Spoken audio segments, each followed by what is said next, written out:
Look, are you ready for some football? Yes! Yes! Yes! Yes! Yes! Yes! It's about time.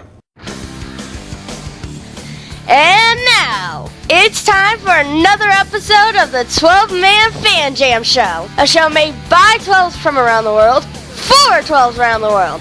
I'm Mosette, and here's your host and my dad, the self-appointed Reverend Moses of the St. Paul Island Church of Seahawk Positivity.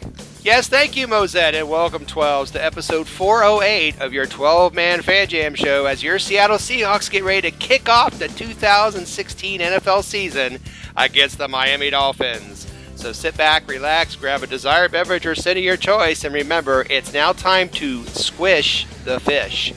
Let's meet the posse for this episode, shall we? First from married Old England. First, as I get my lips fixed, from married Old England. He had Botox in the offseason, guys. Yeah. He went for the whole Kim Kardashian. Exactly. We're off to a rousing start. My partner in crime, the yin to my yang. He loves his fish and chips. It's Matt. Hi, Matt. How are you, Matt? Good morning, Moses. Good morning, Moses. How are you? Matt, I've been better. How are you? Well, clearly you sound like you've been better. I mean, I have to say that Mediodimdumd has never felt better, actually, today, looking out the window, fresh air blowing in. It's amazing here in Mediodimdumd. Hey, hang on a second here, Matt. Hey, kids! Kids, Matt's here. Yes. Okay, there you are. All right. None of those kids are mine. They've been sleeping all off season too. I believe it. Yeah, we're all a little rusty. Hopefully the Seahawks will not be this rusty come Sunday. But someone who's never rusty from the state of Washington, our very own news hound, his 12th man editorials can be found on SeahawksSal.com website. You know him as Shadowhawk, and we know him as Will. Hi, Will. Hi, Moses. How are you? Wonderful. How are you, Will? Doing well. In the spirit of our opponent this weekend, I am feeding my cat nothing but tuna. Nice. Is it dolphin safe tuna? Hell no. Good. Hell no. All right. And also, final member of the posse, please welcome from the state of Washington as well. We call him Dustin. Hey kids, Dustin's here. Hi, Dustin. Hello. Hey, how are you guys? Wonderful. How are you, Dustin? I'm good. I just want to point out that I was happy they kidnapped Snowflake and Ace Ventura, so I'm happy to be playing the Dolphins. Not a big fan. Lace us out, Marino. All right. Just out of curiosity, how come the kids don't like me? Oh, they not cheer for. Hey. now I know Hey, that as well. Matt, I don't want to say Hey, anything, kids! but Will's here. Man, More like it. Will's like the Those are forgotten half-hearted. Beatle, man. Oh, those kids. I tell you, it has been a while. Obviously, we're off to a wonderful start, but that's okay. We'll come back around, and I'll come back around. Let's go ahead and get to the show, and maybe things will get better from my side. The show is run just like a real NFL football game, 4 quarters and even a halftime. At quarter 1, will catch us up with the news we may have missed during the last few weeks we've been off. Quarter 2, we're going to discuss the Seahawks preseason as a whole. Also, our mind-blowing season predictions will be in the second quarter. At halftime, it's the best Seahawk-themed play-along game on the internet. It's 12-Man Fan Jam Show halftime trivia. Quarter 3, we prepare you for the upcoming game between the Seahawks and the Dolphins. And, of course, quarter 4 means after a special Dolphin-flavored top 3 from me, we make our predictions, our prognostications, and game balls for the Dolphins game. But we also are going to introduce a special Posse Prediction Challenge. So you want to stay tuned for that. Before we start, please like, share, and subscribe to the Seahawk Positivity YouTube channel. Join our Facebook group, 12-Man Fan Jam Show. We're on Twitter at Seahawk Positivity. Email is 12manfanjamshow@gmail.com. Let us know your thoughts there. And let's get to the first quarter with Shadowhawk, Will, and the news. That's right. News while you're out buying Tony Romo a Get Well Not So Soon card. It's the 12-Man Fan Jam Show news report with the Shadowhawk. Will, what you got for us? Well, Moses, like a lot of people, I cheered when news broke that Skip Bayless was leaving ESPN. And like a lot of people, I mourned when I realized he was just going over to Fox to host a First Take Like show with none other than Shannon Sharp. Must not see TV. But one of his new coworkers was even more disgusted than I am. Troy Aikman has not been a fan of Skip Bayless ever since he wrote a book about the Cowboys back in the 90s that included unsubstantiated rumors that Troy Aikman is gay. The fact that the two of them are now working for the same company did not stop Aikman from making his feelings about Skip Bayless abundantly clear. Aikman spoke with Richard Deitch of Sports Illustrated and said, quote, "To say I'm disappointed in the hiring of Skip Bayless would be an enormous understatement. Clearly, Fox Sports president Jamie Horowitz and I have a difference of opinion when it comes to building a successful organization. I believe success is achieved by acquiring and developing talented, respected, and credible individuals, none of which applies to Skip Bayless." So should make for some interesting times at the company picnic this year. Man. Well, and I know Matt would say, it's silly to talk about Troy Aikman. We all know it's Aaron Rodgers. That's gay. I was going to say, do you ever see Aaron Rodgers and Troy Aikman in the same room at the same time? I don't know. And then after he made that statement about Skip Bayless, he slipped on a pair of high kitten heels, spun around and did a double pirouette and stormed out. I never. The dog didn't like that either. Get that dog out of here. We've hit the dog days of the show. This place really is going to the dogs. It is going to the dogs. Troy Aikman is not going to apparently be on Skip Bayless's Christmas card list, but who wants to be on that anyway, right, Will? I certainly don't. No, I don't. Dustin, are you a fan of Skip Bayless? No, like Richard Sherman, I feel like I'm better at life than him. I think we're all better at life than Skip Bayless. Yeah, definitely not full of as much shit. Might be close, but not as much. Might be close, but our eyes aren't quite that brown. Poor Skip, just trying to get along, and he doesn't realize that when you act like a jerk 90% of the time, it comes back to bite you. What else is coming back to bite us, Will? Well, it's funny you should phrase it like that, because former head of officiating and current Fox Sports official, I don't know his official title, but anyway, he comes on football games on Fox and talks about the calls. Anyway, Mike Pereira, he has a book out, and some excerpts have been released. Unfortunately, it's not, as most Seahawks fans would hope for, an admission of guilt for Super Bowl 40 and a promise to commit ritual seppuku to make up for it. But he does have an interesting anecdote about how Roger Goodell once shoved him in the middle of the argument before he became NFL commissioner. This happened after the Bottlegate game in 2001, when the Browns they lost a close game to the Jacksonville Jaguars, based in part about on a call that was overturned very late in the game that gave Jacksonville the lead. Fans got so upset, you'd think they'd be used to losing in Cleveland, but apparently not. They got so upset they threw bottles out onto the field, and referee Terry McCauley stopped the game with 43 seconds left, said, "Nope, that's it, you're done." Turns out he didn't have authority to do that. They had to bring the teams back onto the field to run the clock out. Anyway, Goodell was steamed about that. He wanted Terry McCauley suspended. Pereira refused to do so. Quote from the book: "Goodell persisted, but I refused to give in. What happened next was anything but good. The conversation escalated, and when he was down in front of my office with others present, he was so frustrated and, I'm sure, getting so much heat from Cleveland that he gave me a hard shove into my door to try to continue the argument about McCauley in my office. Quite frankly, it startled me, and I think it startled him a little because the discussion ended shortly after that." Wow. So heat from Cleveland really bothers Roger Goodell. I guess so. But it's not 50 Shades of Grey, that book, is it? It's a bit dull.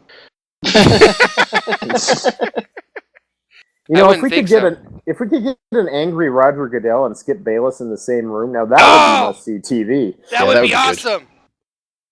Oh my God, that would be so great. If only we could get Warren Sapp in there some way, and they could have like a battle royale or something. And Warren Sapp is probably be a little bit busy. Warren's a little busy right now. You're right. Good point. Heat from Cleveland. So Cleveland does one thing. They can bully the commissioner, apparently. At least back in 2001. Probably not so much now. Probably not so much now. Matt, have you ever been bullied by anyone from Cleveland? No, not a chance yet. What about you, Dustin? It's on my list of things to achieve in 2017. Bucket list. Well, I was made to watch the Drew Carey show a few times, and that was as close as it got. Oh, okay. Drew Carey. Oh, my God. Hello, Cleveland. Hello, Cleveland. God. Well, that was awesome, Will. Thank you, as usual, for a wonderful, wonderful news section. You're very welcome. And that's the end of the first quarter. It's the end of the first quarter, bitches. Coming up on this special episode of the 12-Man Fan Jam Show. Lots of show left. Halftime trivia. The Posse Prediction Challenge. But coming up next, we talk about the Seahawk preseason. We'll be right back.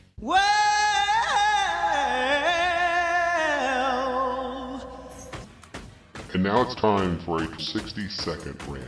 You know you make me wanna rant. I don't want to get off on a rant here. Hello everybody, this is Statsman Mark, kicking off the second quarter of a brand new season. The preseason is over, the regular season is upon us, which is awesome. For myself, what I took away from the preseason, among other things, was the fact that we have a brand new offensive line to talk about. I think it was overdue to get rid of Russell Brokun and J.R. Sweezy. And I'm really grateful we have a head coach and a GM and an offensive line coach who are all more or less on the same page and were willing to take chances. And they're definitely taking some chances, but I think it needed to be done. Unfortunately, the other day, Jermaine Infantine, which is a name I look forward to butchering all year, did suffer a high ankle sprain and is out for, I believe, 3 weeks or so. But the fact remains, we have a new group. I think the ceiling with this group ultimately is going to be much higher than what we had. I'm hoping that they can continue and develop and gel and protect RW a whole lot more than he's been protected the last few years. And we'll see how it goes, but it's exciting, and that's what I took away from the preseason. Holy shit, it's the second quarter. Yes, welcome to the second quarter of episode 408 of your 12-Man Fan Jam Show. We're so glad you're here with us as we discuss the Seahawk preseason now, the overall preseason and how the Seahawks looked, the good and the bad. And you heard Mark mention he's really excited about the new offensive line, and I can kind of agree with him on that one. Dustin, what was one of the pleasant surprises of the preseason for you? I thought the weather was really nice. There wasn't a lot of rain. Dustin loved the weather, everyone. No, it was muggy as hell for the Seahawks preseason games. I don't know what weather you're talking about. Oh! I did not go to the preseason game, so I did not experience that. But yeah, I was busy coaching, so I let other people go. But no, I thought the emergence of Christine Michael looking like an actual NFL running back was pretty awesome.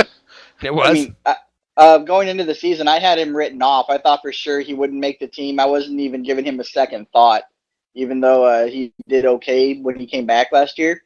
But something clicked, that light bulb turned on, and he was out there doing his thing and looking good doing it. I remember Brock Heward had said on one of the games, just one of the little things that he noticed, pointed out on TV, is when Chris and Michael cut outside and he took the ball and switched from his inside hand to his outside hand. That was just something he hadn't done before. He'd always kept it in his right hand because he's right-handed. He actually put it on in the left hand to protect it like he's supposed to do, just naturally and fluidly. And that in itself, it was a little thing, but showed progress for him. And, good on him for putting the work in this offseason. I hope he continues all season long with it. I agree. Watching Christine Michael just, be what we were hoping he was when he was drafted. So, a couple years ago, second round, I think it was second round pick, wasn't he? And just watching him blossom was a big pleasant surprise. I agree with that. Matt, any surprises that you saw that were good from the preseason overall? Just to say on the Christine Michael thing, and I think we said this towards the closing part of last season as well. We were all really and quite rightly harsh on him. When his first route ran through us, and the fumbles and stuff. But watching him just pound that field, and it was, and you're like, okay, where I don't know where or how, this sort of revelation to him heard. But that's the sort of thing that books are written on. Yeah. You go from being a fumble machine that's just going to drop this ball the second he gets hold of it, to suddenly looking, as Dustin said, what quite rightly says, as a genuine article, a genuine running back. Yeah. And good luck to him. And that's a success story. Once again, on the Seattle Seahawks, we have a team which has gone through someone's gone through adversity, comes out the other end, and is a success story. That's the way it goes. Brilliant. I agree. Will, what about some disappointments of the preseason? Does something stand out to you that was kind of a disappointment besides the weather? Well, yes. It was muggy. Well, it's just the biggest thing, and it happens to an extent every year, but it seemed like it was this year. Just some of the injuries, especially to some of the younger players. I think a lot of us were looking forward to seeing which of the younger receivers were going to fight for the last spot or two on the roster, and it seemed like all of them were hurt. I mean, McAvoy got hurt, Casey Williams, Kevin Smith. I think Brandon Cottom was in line to be our starting fullback until he got hurt a week into camp. Defensive backs, Stanley John Baptiste got hurt. He's on injured reserve. Thurl Simon didn't get hurt until it was too late to cut him, so that's it's just there were a lot of guys I was looking forward to seeing that got hurt and really didn't have a chance to do much. So not a very disappointing training camp or preseason overall. I liked a lot of what I saw, but just the injuries that did happen were a bit of a disappointment. Yep. Matt, anything particularly disappointing for you in the preseason? I just think Wilson getting picked off on his first drive on that just annoyed me. I'm glad it happens in preseason because it doesn't count. But he just seemed to overthink everything, and I'm hopeful that yes, he's going to get more protection and he's going to get sort of that more pocket passer type of quarterback. But I hope that means he doesn't overthink things and ends up throwing those sorts of balls. Because to me, if you overthink it, he overthinks it and then it ends up going somehow wrong. Where if he was just instinctive, escaped out the pocket and does that whole bit of magic that Wilson does, he seems to sometimes has a better outcome. But I know it's going to be a case of he's going to have more time, have got a better offensive line. But I just hope that doesn't lead to an overthinking, therefore potentially more interceptions. Well, and for me, real quick, mine was disappointed. The same old penalties. We're going to have the penalty after penalty. But I'm going to take issue with you just for a second here. I thought personally, to me, Russell Wilson in preseason actually looked faster and better than before, which it's amazing. You think you're at the ceiling, and the kid just gets better and better and better. To me, it looked like he was getting the ball out quicker. He was making quicker decisions. But I can see what you're saying about thinking a little too much. But to me, he actually looked faster and quicker in his decision making. What I mean by that is that when he escapes from the pocket and does his the wonder stuff that he does, teams just don't know how to respond to that. They have nothing, and makes the yardage and he makes his miracle plays happen. I just hope that that's not a case if he's going to end up coming more of a pocket passer, but that means that the defenses are able to read his eyes or read what he's got planned more. Right. I don't want to lose the magic that is Russell Wilson on the run. Do you know what I mean? Oh yes, absolutely. And let's hope that doesn't happen. Okay. I had one as well. Yeah, go ahead. The poor play that resulted in the revolving door that is long snapper. That position could come back to haunt you. Yes. And, I'm disappointed that Grisham isn't there because the guys we've had have not been impressive. That's a kind of a red flag to me that I'm pretty worried about. That's a great point, Dustin. Long snapping has been less than spectacular by far in the preseason. I agree with you 100%. And like I said, for me, the injuries, but the long snapper, that's a great example. All right. So we've talked about the preseason. We're going to start talking about the real season with the Dolphins in the second half. But before we start any season, it is a tradition on the 12-Man Fan Jam show to make a mind-blowing season prediction for your Seattle Seahawks. Say what? All right. So what we're going to do is I'm going to ask each of you to make a mind-blowing season prediction, and I'm going to preface it by telling everyone what they did last year. Now, Dustin wasn't on the show we made the predictions on last year, so Dustin gets a free pass. But Mark was. Statsman Mark had said Lynch would get 1,800 yards and 20 TDs. Well, that didn't quite happen. So we're going to go with Matt now. Matt. Yeah.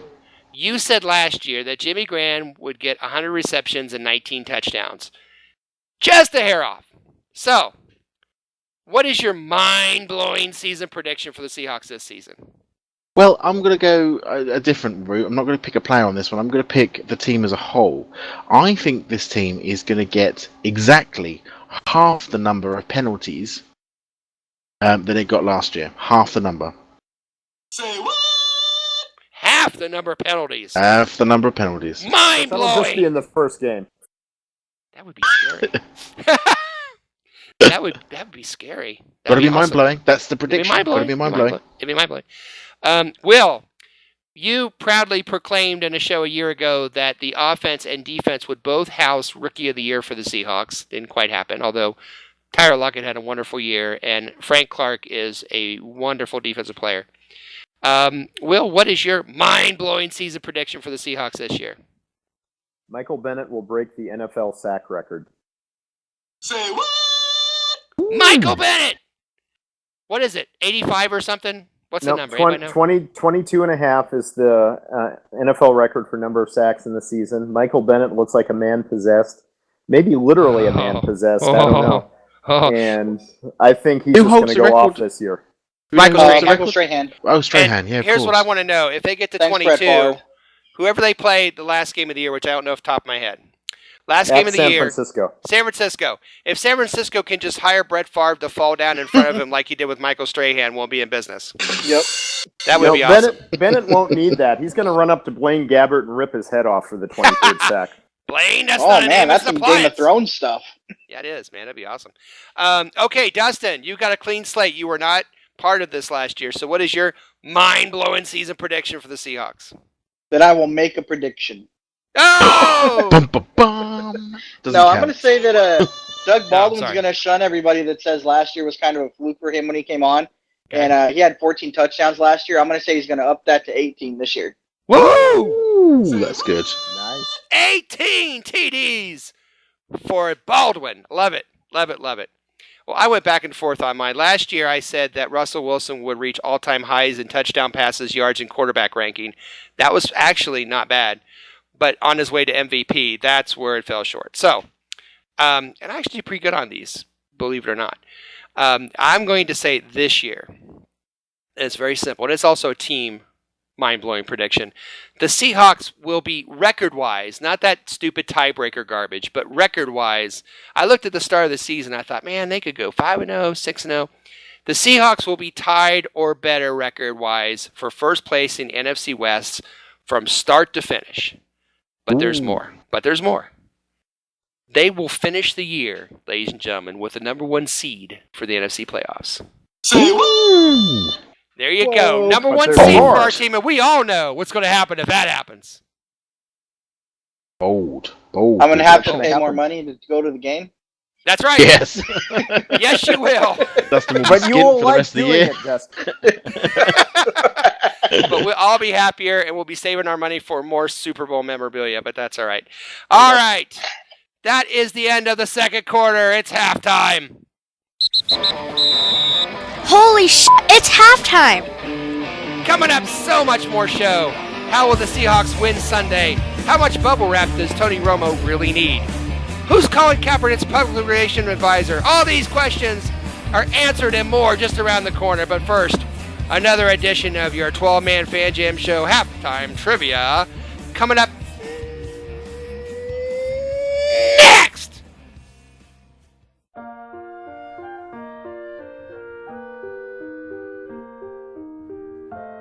Hey, this is Matt from merry old England, and I am the current reigning halftime trivia champion. Why not play along at home and leave a comment on our Facebook page to let us know if you beat me this week. Now, if you'll excuse me, I've got to go and polish my trophies. Yes, it's halftime, and welcome to another fun-filled edition of the best play-along Seahawk-themed trivia game show on the internet. It's time for 12-man Fan Jam Show Halftime Trivia. And here's your host, the self-appointed Reverend Moses of the St. Paul Island Church of Seahawk Positivity. Oh, thank you, me, and welcome to another wonderful edition of 12-man Fan Jam Show Halftime Trivia of the world. the trivia game that tests the knowledge of both our posse and our listeners. Our contestants are the posse themselves, Will, Matt, and Dustin, and here are the rules. So here's how the trivia game works. There'll be 2 rounds of questions. Each contestant answers 1 question each round. If they get it correct, they get 1 point. After 2 rounds of questions, there'll be a final trivia question worth 2 points. If there's a tie after that, then the tie players go on to a special secret overtime question where the winner becomes reigning 12-man Fan Jam Show trivia champion and also gets a prize chosen especially for them. As an added bonus to those listening on the Seahawk Positivity YouTube channel, the questions and possible answers will be displayed on your screen so you, the viewer and listener, can play along as well. If you do, please let us know how you did on the questions. Remember, there's no Googling, no phone a friend, and please, no wagering. However, there is a lifeline. Before taping this show, my 2 charming Seahawk fan children, Mosette and Little Mo, did take the quiz as well. If the contestants want to know what the kids said, they can ask that but once and only once during the entire game show and only in the first 2 rounds. Now let's get ready to play 12-man Fan Jam Show halftime trivia. All right, gentlemen, those are the rules. You know them well. Matt, you won the last show, so question 1, 2, or 3, sir? 3, please. Okay. Will, you're not Dustin, so 1 or 2? 1. Congratulations on that, by the way. I've worked very hard at that, by the way. So. And Dustin's question 2. All right. The topic is, of course, the Dolphins. And, of course, there are 3 questions. One of them is not necessarily a football question. Okay. Will, here you go. Will, yours is a football question. Okay. The last time the Dolphins won in Seattle was back in 2001. How many times did the Dolphins sack Matt Hasselbeck in that game? 2, 3, or 4? There's some Oregon for you! Oh, I remember that was the 4th and 4 game where Holmgren tried to kick the field goal and then he missed it. Yes. Why was Holmgren kicking field goals? Because he's Mike Holmgren. Okay. Here's a little chubby butt out there, number 55 or something. Bad. Oh my God, that's nightmare fuel. I literally have a picture of Mike Holmgren in a Seahawk uniform trying to kick a field goal. Bad enough seeing baseball managers in their team uniforms. Oh my we God, don't need that's that for even worse. football. I know. Mm-hmm. So anyway, I recall being very frustrated in that game, so I'm going to go with 4 sacks. Frustrated is 4 sacks. Mosette said 2. Little Mo said 3. You said 4. Yep, it's 4. Congratulations, Will. I knew that game pissed me off. Yeah. Will's on the board. Dustin, you are you're number 2. Thanks. And I'm 10 years old. Okay. Dustin, the last time the Seahawks beat the Dolphins in Miami was 1996. And I kind of remember that game because it was one of the few times back then before DirecTV I could actually watch the game in where I was living. So anyway, 1996. Who caught 2 touchdown passes for the Seahawks in that game? Was it Brian Blades, Joey Galloway, or Ricky Prohl? And some more going to think about it. I'm sorry. Okay. Let's see. I'm going to go Galloway. Galloway. Little Mo went with Galloway. Mosette went with Ricky Prohl. It's Galloway! Oh, good. I was trying to remember who Ricky Prohl was. That was throwing me off. I was about to ask. Oh, yeah. I mean, Ricky Prohl, he used to play. Oh, he played for a lot of people. He actually played for the Rams after that and went to a Super Bowl with them, I think. Okay. All right. We're at Matt. Matt. Yes. You know what this means. Yes. Hey, Matt. Yes. How did the dolphin in the movie A Dolphin's Tale lose his tail? Was it bitten off by a shark, cut off in a boat accident, or lost in a crab trap? How the hell are they supposed to know any of that? Right, well, there's only, I'm I assuming... thought you liked Morgan Freeman. I like Free Willy. I have no idea about dolphins. Oh, dear. That's a pun. Oh, Lord. I'm going to ask kids because they're You're going gonna to. ask the kids. Hopefully, this is a kids show because I have a kids film or whatever because I have no idea. So go ahead. Well, the kids both said the same thing. They said that he lost it in a crab trap. Well, on the basis that I have no idea that what this film is, I'm going to go with the kids because I've got no idea. You got no idea, so you're going to say they lost it in the crab trap. What is a crab trap? It's where you trap It's what crabs. they trap What the Yeah, hell? it's this cage dropping You're the water. freaking the crab's English, and going. you don't even... Okay. Lost it in the crab trap. Crab trap? Oh, boy. Crab trap. All right. A crab trap. A crab trap. You're a winner! Oh, see. Oh, my God. Did you realize that means you all got the first round right? Me and 10-year-olds are on the same level, which is useful because I could look Dustin in the eye. Oh! Only if you bend down. They've been going at each other all night. All right. Well, we'll go in the same order then, Matt. 4, 5, or 6? 6, please. Okay. Will? 4 or 5? 4. It's the same order, isn't it? And Dustin's 5. All right. It worked before, right? It worked before. Okay. Yeah. Mentally, yes. Will, Yes. are you really versed in the Dolphins and Seahawks memorabilia and trivia and stuff like that?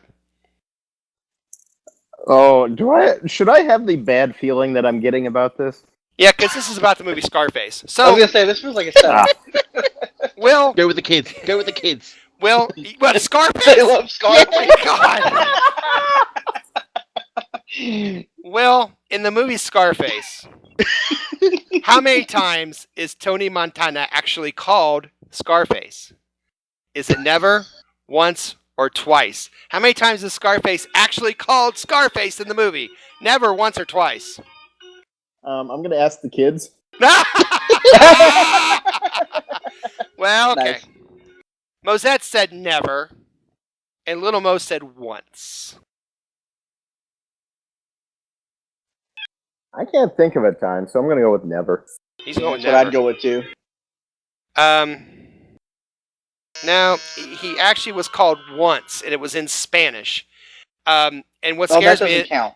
well, what scares me is Little Mo got that right. So I don't know what he's watching when I'm not around.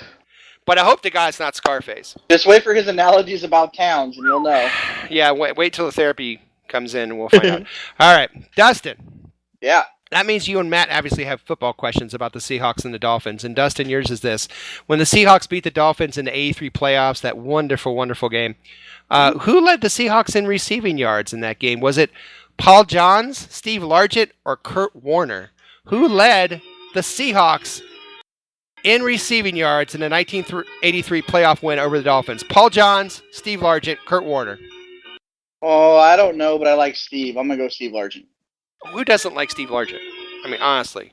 Steve Largent. Who doesn't like Steve Largent? Hopefully the 1983 Miami Dolphins. Well, Little Mo and Mosette also said Steve Largent, and, you know, they're obviously a little biased because they're in my house.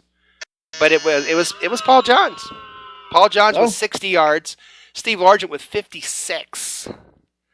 So, after a strong first round, the second round has been less than spectacular. So, Matt, it's up to you. Okay. And it's a football question. Yeah, Last up to time- you to keep par here. Last time the Seahawks lost to the Dolphins in the playoffs was 2000 in the Old Kingdom. Who caught Dan Marino's only touchdown pass in that game? Was it J.J. Johnson, Tony Martin, or O.J. McDuffie? I couldn't tell you. McDuffie? McDuffie. Well, Mosette said J.J. Johnson. Little Mo said O.J. McDuffie. You said O.J. McDuffie.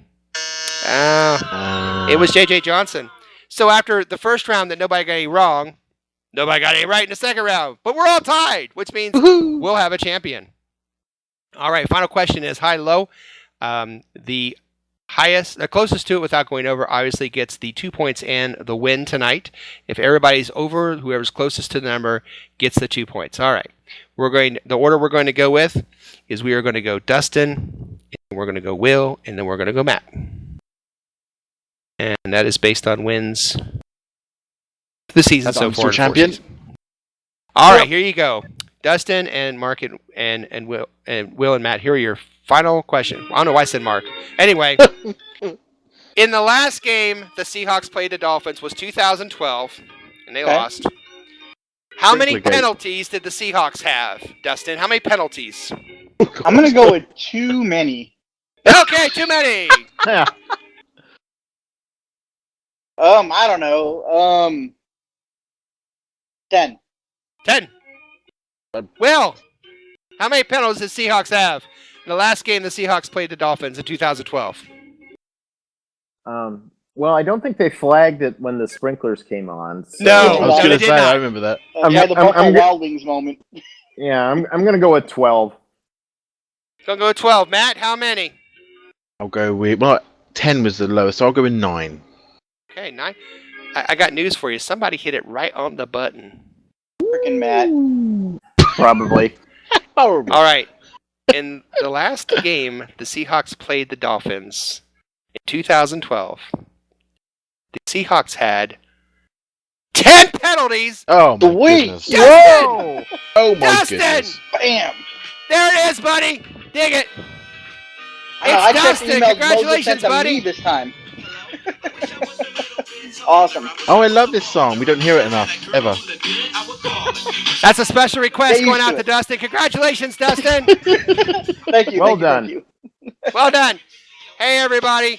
It's been another crowd-pleasing, heart-stopping, award-winning edition of 12-Man Fan Jam Show Halftime Trivia. We'll Of be the right back world. with the second half of the show after this quick station identification. Take us out, Skilo.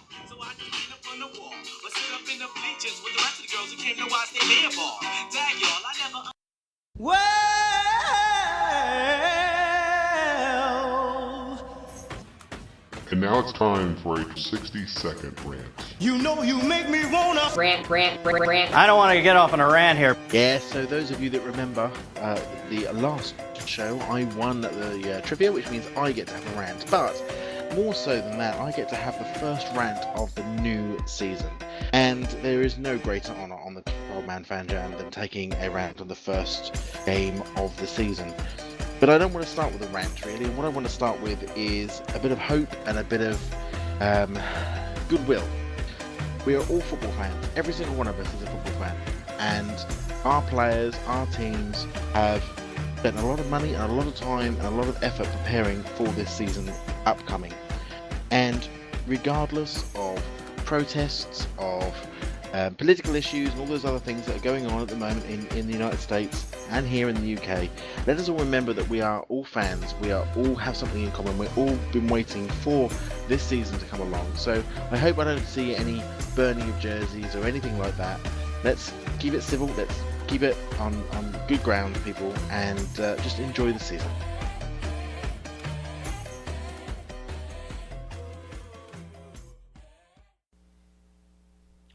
You're listening to the 12-Man Fan Jam Show on the Seahawk Positivity YouTube channel. Not to disappoint us this year. After 15 weeks, everybody goes home. Dolphins are champions. What are you talking about? It doesn't end on the 15th week. Huh? What are you talking about? They have the playoffs after the. What the f is a playoff? Yeah, it's when all like the best teams that played they play each other. Then they have the Super Bowl. The Super Bowl? Everyone knows about the Super Bowl. I have no idea what you're talking about. For Dolphins, the season ends on the 15th week. Holy shit, it's the third quarter. Welcome to the third quarter of your 12-Man Fan Jam Show. Hey, you! Yeah, you, sitting down for whatever reason you feel is appropriate. Hey, like or comment on this video. Join us on Facebook at the 12-Man Fan Jam Show Facebook page. Email us at 12manfanjamshow@gmail.com. Tweet us at Seahawk Positivity. Make us part of your Seahawk fix. Act now and get a free can of Tuna Safe Dolphin. All right. Did you see what I did there? All right. This quarter, we're going to take a long... I did that on purpose. That was not a misread. Okay. This quarter, we take a long look at the Miami Dolphins and Seattle Seahawks. Here's your tale of the tape in this game. The records last year and how everyone did offensively and defensively. As you see, the Dolphins really were at the bottom of the NFL in just about every category, and the Seahawks were very near the top on just about everything, which makes it an interesting discussion. All right, Dr. Dustin, let us hear your one key injury for this game, Dr. Dustin. What do you have for a key injury?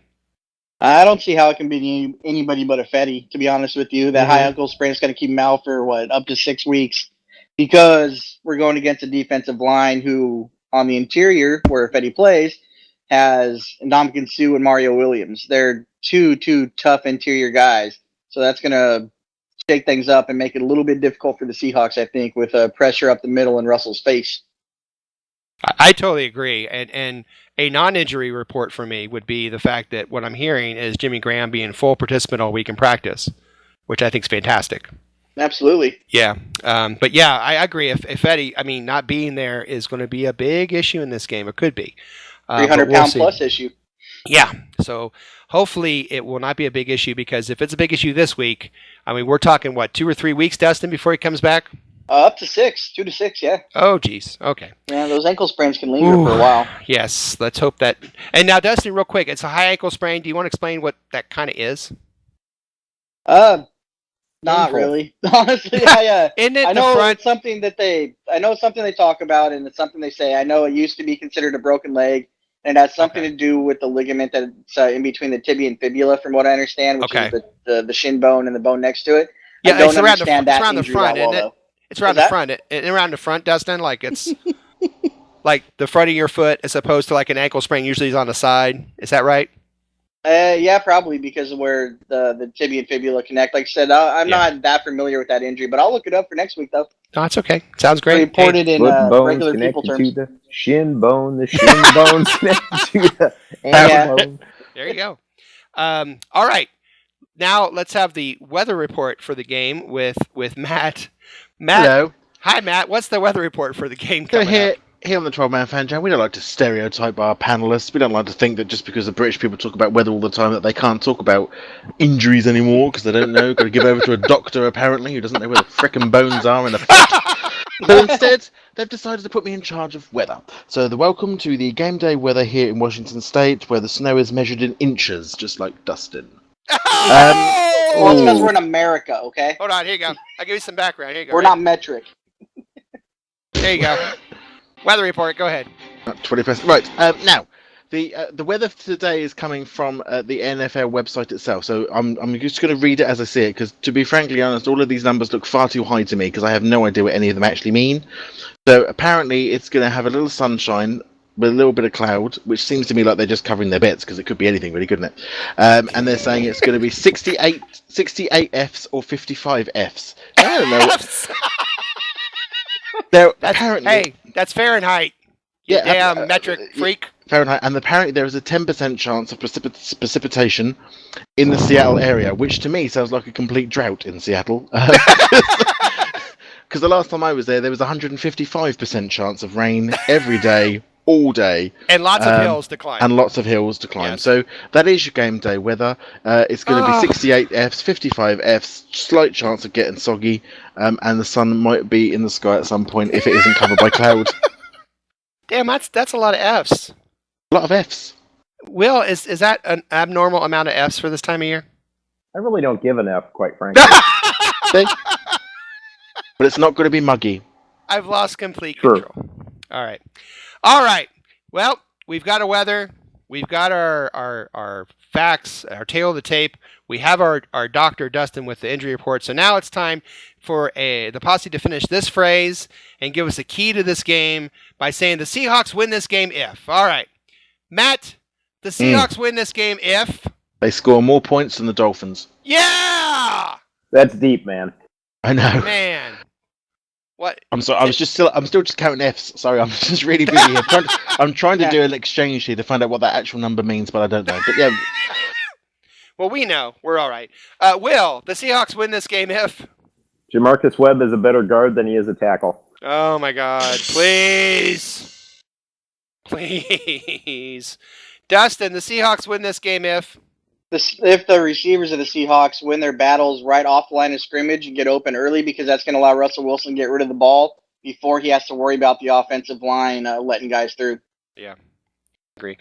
I'm going to say the Seahawks win this game if we can get a decent running attack, and it can be Russell scrambling on third down. I don't care. But it's like any game. If you run the ball, usually you win. But I think in this game, especially like you guys have been talking about, to be able to keep those that defense, that front four, which is scary, of the Dolphins, not to come in on 3rd and 9, 3rd and 10, 3rd and 11. If we can get it to 3rd and 5, 3rd and 4, I think we're going to be a lot happier with that for sure. Final comments there, Dustin, on this game? Yeah. I went to school, and I know what a high ankle sprain is. If you'd like to know. Oh, please share. Just to educate the crowd here. So basically, Dennis was right. It has to do with an ankle sprain that's in the front of the leg. They call it a high ankle sprain because it's actually above the ankle joint, and it is the ligaments between the tibia and fibula, which is your big shin bone and the bone beside it, called the syndesmotic ligaments. And basically, what happens in those is that they get stretched out or they get torn, and that causes a lot of pain, and it takes a while to recover. Is all it is. They're only accountable for about 15% of all ankle sprains. So Totally the got more that you all know, off Google. folks, the more you know. Wow. Totally got that all off Google, didn't he? You could Isn't Google totally a just wonderful Googled thing? that. I didn't Google what Yeah, but I can read it off Google and understand what they're saying and explain it in like normal people terms. They don't have to know all that medical crap. Medical crap. That's what we're starting calling it. Dr. Dustin and the medical crap. Will, final thoughts about this game before we go into the predictions? I expect another patented Seattle Seahawks ugly win. All right. I hope so too. Matt, have you figured out what Fs are, or are you just giving up? I've given. Oh, I don't care anymore, to be frankly honest. All right. Matt doesn't care, which means it's the end of the third quarter. It's the end of the third quarter, bitches. Coming up, let's talk about this upcoming game, shall we? Let's make our predictions right after this. Coming up, you're listening to the 12-Man Fan Jam Show, now with less gluten. We'll be right back after this. Hello, everybody. This is Statsman Mark. When I'm not watching reruns of The Love Boat, I'm listening to the 12-Man Fan Jam Show.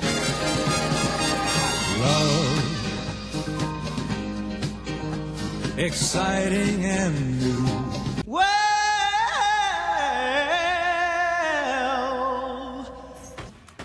And now it's time for a 60-second rant.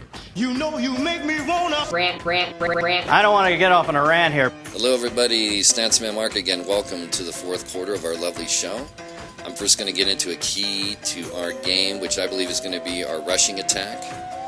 With Rawls and Michael, I don't know if they're going to split the workload or not. I imagine Rawls will get as many carries as he can, but he's coming off a horrendous knee injury, and that may limit his play. We will see the flow of the game, how it goes. That means Christine Michael's going to have to step it up, and hopefully he continues the progress he's made going back to last year.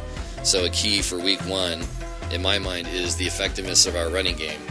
In terms of a prediction and prognostication and game ball, I'm going to call this a 27-13 Seattle win. I believe Frank Clark will have 2 sacks, and I also will give a game ball to, well, we'll just go with the obvious one and just call it Russell Wilson. Holy shit, it's the fourth quarter. Yes, it's time for the fourth and final quarter of this episode of the 12-Man Fan Jam Show. Before we reveal the Posse Prediction Challenge, it's time to have another top 3. That's right, top 3. From our offices located on Flipper's dorsal fin comes the top 3 ways that Dolphins are different from Miami Dolphin fans. Because you have Dolphins out in the wild and you have Miami Dolphin fans. And they have similarities, but they also have some differences. So the ways Dolphins are different from Miami Dolphin fans. Number 3. Dolphins are thought to not have a good sense of taste, as their taste buds are missing altogether often. Dolphin fans are obviously have bad taste because look at the choice of their NFL team. Thank you. I'll put some crickets in later. Number 2. Number 2. I'm just not prepared for it. Stop it. Number 2, Dolphins are known to teach, learn, cooperate, scheme, and grieve. Dolphin fans are also known to grieve, especially in late November when their team is officially eliminated from playoff contention. And finally, the number 1 way that Dolphins are different from Miami Dolphin fans, Dolphins have rather small, unidentifiable spouts. Male Dolphin fans have rather small, unidentified male genitalia. All right. And that's your top 3. Let's move on. The game at hand, Miami at Seattle. Current line right now is Seattle as a 10.5-point favorite, which is Just huge. The over-under, which will be important for our purposes, will be at 43.5. All right. Matt, what do you think of those numbers? How many Fs is that, though? Yeah, we'll talk about that later. All right. Quick disclaimer. Reminder that these numbers have been presented for entertainment purposes only. The 12-Man Fan Jam Show does not endorse betting on anything at any time, and please don't ever take these numbers or anything we say on this show seriously, ever. Okay, so let's get ready to make our predictions, but before we do, it's time to reveal our Posse Prediction Challenge. That's right, something new this year. Here's how it works. Each week, we are all going to be making our predictions. You heard Mark at the start of the fourth quarter. We're going to make our predictions, our prognostications, and our game balls as always. But the 5 of us are going to be joined by 5 other predictors in a team versus team battle royale that will shake this show to its very core. To the death. Yes. Here are the teams. For Team Posse, obviously, it's me, it's Matt, it's Mark, it's Dustin, it's Will. Okay.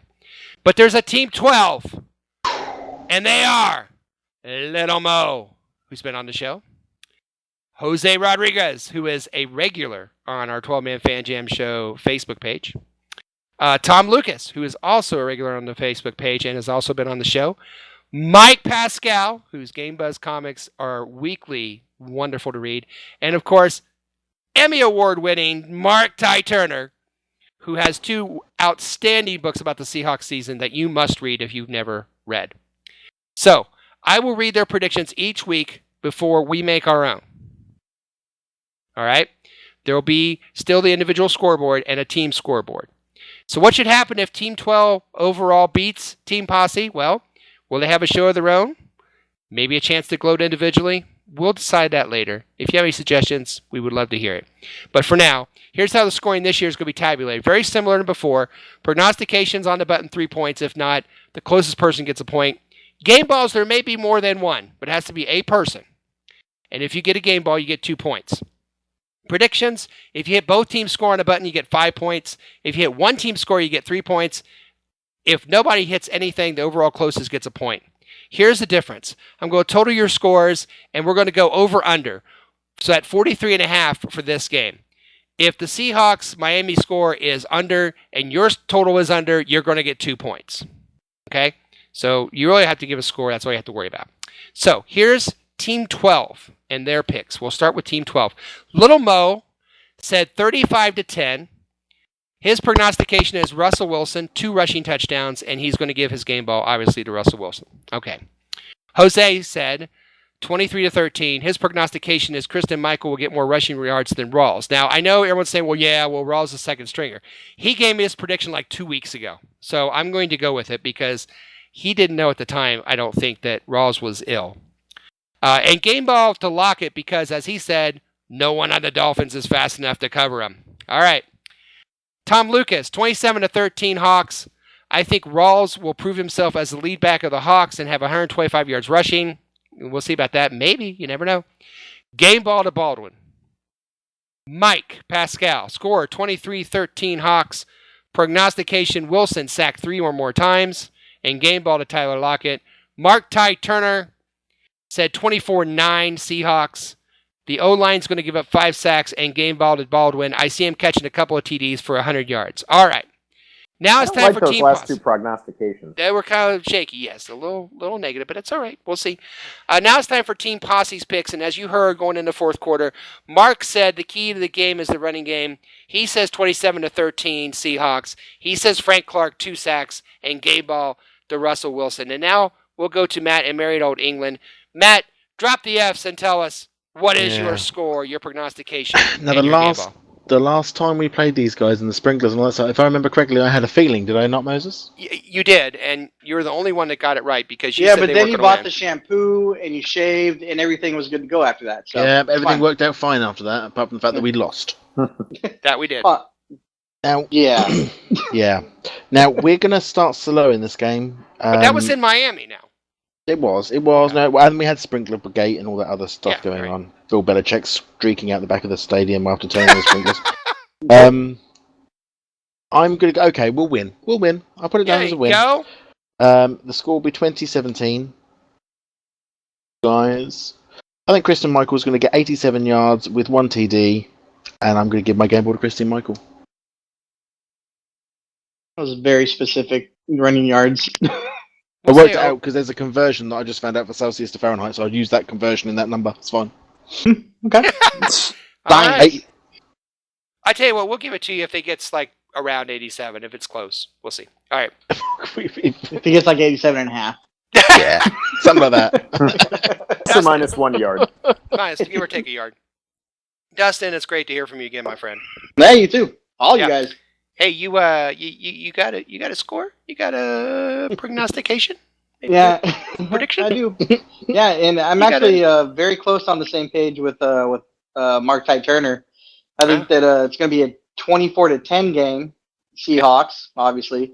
I think Doug Baldwin is going to be the first Seahawks receiver this season to score a touchdown, and I'm going to give the game ball to Doug as well. Oh, I like that. Baldwin's going to catch the first touchdown pass, huh? Okay. Will. Yes, sir. Great hearing from you again, man. It's always a pleasure. Likewise. Yeah. What you got for us? Well, like I said in the previous quarter, I sense a traditional Seahawks ugly win approaching. My score prediction is Seahawks 17, Dolphins 6. If you like defense, this is the game for you. But I also agree with you and with Mark that the running game is going to be important. And despite all the talent Miami has on the defensive line, they give up a fair amount of yards. That they do. So I'm going to say for my prognostication that the Seahawks as a team will rush for 200 yards this Sunday. And I'm not sure who to give the game ball to, so I'm going to play it safe and go Wilson. I'm going to say if they're going to run for that many yards, you should give it to Miami's defensive line. The whole line. Yeah, I'll give it to Ndamukong Suh for not stomping on anybody's face. There you go. Does that not scare you? Oh, it scares me. It scares me. I don't want him even to be close to. I shouldn't be playing. All right. Okay, it's my turn. Well, I see this the start of a very special season for Seattle. The road to the season of domination starts this Sunday. Watch the Seahawks continue to slowly and methodically beat down an inferior opponent into the ground, Sushi. As the defense scores, that's my prognostication, a defense score for Seattle. The offense steamrolls along with my game ball to Christian Michael. And the Seahawks eventually cruise. And I say eventually because you know how it goes. Halftime, they might even be down or tied and everyone's going to be upset. But fear not, my friends, it's a slow, methodical beatdown as usual. The Seahawks will cruise by a score of Seattle Seahawks 31, Miami Dolphins 13. Ooh. That's right. Wow. We're dominating. Nice. Thank you. Well, speaking of dominating, looks like it's time to bring another wonderful and amazing dominating 12-man Fan Jam show to a sad close. We are so glad you decided to waste some time with us, making us part of your Seahawk fix. We certainly hope you laughed a little and maybe you learned a little something along the way. Well, what did we learn this evening? Well, we learned that heat from Cleveland bothers Roger Goodell. We learned that Dustin likes watching Christian Michael do his thing. Mm-hmm. We learned that Matt likes watching Christian Michael pound the field. we all learned what a high ankle sprain is. We're all 10. We learned what a high ankle sprain is. And finally, we learned after some work. Yes, after some work. We learned what Google is. And we finally learned that Little Mo is suspiciously accurate in Scarface trivia. So I'm going to be checking his iPod later. So, on behalf of my partner in crime, Matt, our news hound, Shadowhawk Will, Statsman Mark, Dustin as the Beaver, Roger Goodell, Mosette, Little Mo, Flipper, Sheila McClay, Art Carney. Good night, everybody, and go Hawks! Go Hawks! Go Hawks! Go Hawks! I have really got to check that iPod of his. Yeah, you do. Scarface. Oh my gosh. Wow. You heard him walking around to his sister, say hello to my little friend.